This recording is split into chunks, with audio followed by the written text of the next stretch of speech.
Hi everyone, in front of me I've got Samsung Galaxy A73 and let me share with you how to reset camera settings on this device.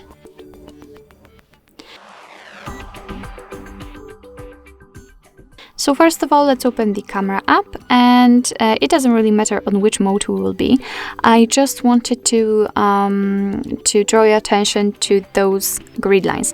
I've applied them before I've started the recording, and it is because I'd like to show you the visual evidence that the reset option will work. So they should disappear.